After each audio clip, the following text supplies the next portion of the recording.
ଦଣ୍ଡକାଳୀ ବ୍ରତ ଯେ ମହାପୁଣ୍ୟ 16 ଦଣ୍ଡ ବ୍ରତର ନିୟମ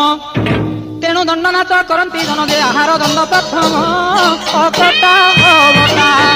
8 ପ୍ରହରରେ ଯେ ଘରେ କହେବ ଭୋଜନ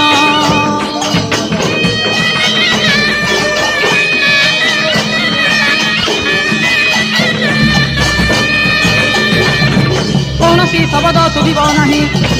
ନିଶବଦ ରାତି ଥିବ ଯେ ହୋଇ କେବଳ ଢୋଲ ଘଣ୍ଟ ବାଜୁଥିବ ଧାନ ଗୁଡିରେ ଅନ୍ୟାନ ବାଜିବ ଯେ ନୀରବେ ହେବ ଭୋଜନ ଅତି ନିଷ୍ଠାକର ଦଣ୍ଡ ବ୍ରତ ସାର ଯେ ସକଳ କାମନା ପୂର୍ଣ୍ଣ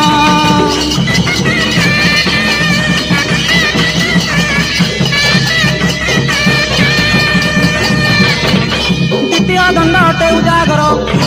13 ରାତି କଟାଇବ କଷ୍ଟର ତୃତୀୟ ଦଣ୍ଡ ଗୃହ ତ୍ୟାଗୀ ହେବ